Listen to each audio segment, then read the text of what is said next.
My name is Mr. James Justice, consultant surgeon at St. Mary's Hospital, and I have always believed that a hospital reveals its character before 9 o'clock in the morning. Long before the public sees the polished brass plate by the entrance, long before the visitors arrive with flowers wrapped in brown paper, the wards have already told the truth. The floors have been polished, the screens straightened, the bedpans carried, the temperatures taken, the pillows turned, and the night's troubles quietly written into the notes. By the time I arrive, leather bag in one hand and clipboard tucked beneath my arm, the hospital has already been awake for hours. I enter through the front doors at 5 minutes to 9, as is my habit. A consultant should not rush unless there is real danger. To rush without need unsettles the ward. To delay when needed is unforgivable. There is a distinction, and in medicine, distinctions matter. St. Mary's is a proper English hospital of its time, red brick outside, polished corridors inside, green signs on cream walls, and the faint smell of carbolic, polish, boiled cabbage, and duty. The National Health Service is still young, and there is much discussion in the newspapers about what this new age of medicine means. But on the ward, the question is simpler. Who is in pain? Who is improving? Who is hiding fear behind good manners, and who must not be sent home too soon? At the foot of the corridor stands Matron. Black hair pinned firmly beneath her cap, uniform immaculate, clipboard held like an instrument of law.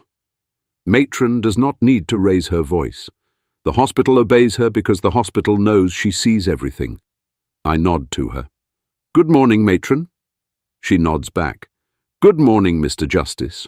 Ward 3 is ready." That is Matron's way. No fuss, no flattery, no wasted words. I respect that.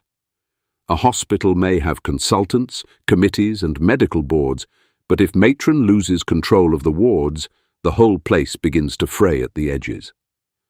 On Ward 3, Sister Evans is waiting with the night report. Nurse Patty stands nearby with the charts, bright-eyed and alert, though I suspect she has been on her feet since before dawn. The junior doctor hovers behind me, already anxious, clutching a pencil as if it may save his life. The registrar tries to look composed.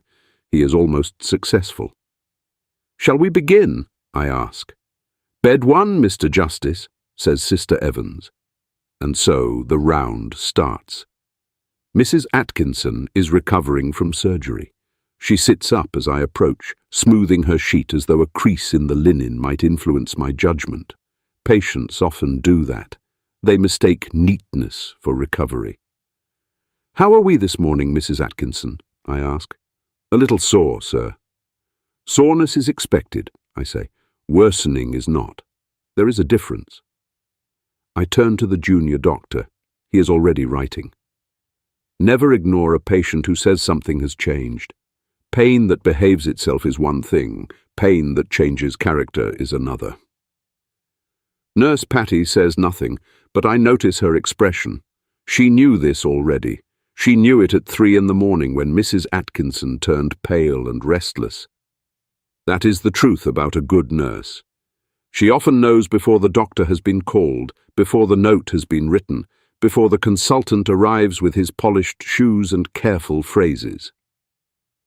At bed 4 lies Mr. Bennet, an elderly gentleman who believes he is quite ready to go home. His wound is clean, his pulse satisfactory, and surgically speaking, he is progressing well. "Surgically sound," I say. The registrar nods. The junior doctor nods. Everyone nods, except Nurse Patty. She steps forward. "Mr. Justice, he nearly fell twice in the night going to the lavatory." There is a small silence. In some hospitals, a nurse interrupting a consultant might be considered bold. In some wards, impertinent. But pride is a dangerous thing in medicine. It kills quietly, and often while wearing a very respectable tie. I look again at Mr. Bennet. His wound may be tidy, but his legs are uncertain, and his eyes are tired. "Quite right, nurse," I say. A successful operation is a poor victory if the patient is sent home to fall again. I instruct the junior doctor to arrange physiotherapy review and to check the home circumstances before discharge. He writes quickly, and I hope he remembers the lesson. A patient is not a wound. A patient is a whole life waiting outside the hospital door. At bed 7 is young Tommy Reed, 12 years old, thin as a rail, and trying terribly hard to be brave. Children in hospital require a particular manner. One must not be silly, but one must not be cold. "And what have you been doing to yourself, young man?" I ask. "I fell off a wall, sir." "Ah," I say, "walls, natural enemies of boys." He smiles, and that smile is useful. A smiling child breathes differently from a frightened one. I examine his arm with care. No operation required. Plaster will do. "No more battles with architecture," I tell him. Nurse Patty tucks the blanket around him and gives him a wink. I see it. The boy sees it. And I am reminded that sometimes the smallest kindness travels further than the grandest medical opinion. By mid-morning, we reach the side room. The side room is always different. Better flowers, better fruit, quieter voices. Sometimes one finds there a private patient, one of the pay-bed patients who still sits inside the new National Health Service like a polished relic of the old world. I know that world. Many consultants do. We move between the public ward and private practice with an ease not everyone admires. I understand the criticism. England did not become fair simply because a new service was announced. Old habits remain, old privileges remain. But at the bedside, I hold to one rule. The patient is the patient. Mrs. Harcourt is in the side room today, and her husband, a man with 3 shops and a voice built for public meetings, stands when I enter. "Mr. Justice, I trust my wife is receiving your personal attention." I look at him over my spectacles. "Your wife is receiving appropriate attention, Mr. Harcourt. That is better." He is not entirely sure whether he has been corrected, which is often the neatest form of correction. I examine Mrs. Harcourt as carefully as I examined Mrs. Atkinson on the open ward. When I leave, I say to Nurse Patty, "The same observations as the main ward, please. No more, no less." She understands at once. Fairness is not always declared in speeches. Sometimes it is simply refusing to watch one patient more closely because her husband wears a better coat. The round continues. Dressings are lifted. Chests are listened to, pulses counted, decisions made. Some patients stay, some go to theatre, some may go home, provided Sister Evans and Matron are satisfied that home will not undo what the hospital has repaired. I have learned never to underestimate a ward sister. A consultant may command a round, but a sister commands the ward.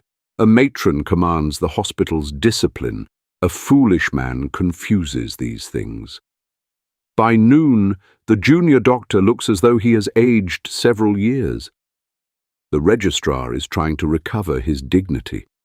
I close my clipboard near the nurse's station. "Sister, your ward is in good order." "Thank you, Mr. Justice." I turn to Patty. "Your night observations were valuable." She says, "Thank you, sir." It is not extravagant praise. I am not an extravagant man. But in St. Mary's, in this decade, from a consultant to a nurse, those words carry weight. Later that afternoon, I am called back. Tommy Reed, the boy with the broken arm, has become pale and clammy. Nurse Patty noticed first. No machine sounded, no alarm rang. She noticed because his jokes stopped. She noticed because his eyes changed. She noticed because his hand was cold when she touched it. When I reach the ward, I'm moving faster than I did in the morning. Ceremony has its place, but not when a child is slipping. "What have we got?" I ask. Patty tells me clearly. Pulse, colour, pain, time of change, what had been given, what had not helped. No panic, no embroidery, just the facts, clean and useful. I examine the boy and give instructions. Sister Evans moves the ward around us without raising her voice. The junior doctor runs, returns, writes, and runs again. The registrar loses a little polish, which is good for him. Medicine should remove a little polish from every man. Within minutes, Tommy is taken for further review. Before I leave, I turn to Nurse Patty. "You were right to call." She looks straight at me and says, "I know." For a moment, I almost laugh, not because she is wrong, but because she is entirely right. "Good," I tell her. "Never lose that." By evening, St. Mary's settles into its golden quiet. The visitors have gone. The beds are straightened. The floors shine. The wards soften into that peculiar hospital twilight, when the day staff are tired, the night staff are preparing, and patients begin to wonder what the darkness will bring. I stand for a moment near the entrance, beneath the brass plate that bears my name, James Justice, Consultant. To the town, I am the important man, the surgeon, the authority, the fellow with the beard, the bag, the title, and the polished shoes. But inside the ward, the truth is less simple. I make the round, yes. I give instructions. I decide who goes to theatre and who may go home. But the nurses keep the watch. The sisters hold the ward. Matron holds the order. The junior doctors learn by ink, fear, and repetition, and the patients trust whoever comes when the pain changes in the night. That is the real hospital. Not the plaque, not the title, not the consultant's coat. A hospital is a living system of hands, eyes, voices, rules, mistakes, kindness, pride, duty, and judgment. Tomorrow morning at 9:05 I shall arrive again. I shall remove my gloves, I shall greet Matron, I shall nod to Sister Evans. I shall begin at bed 1. And Nurse Patty will already know half the truth before I ask my first question.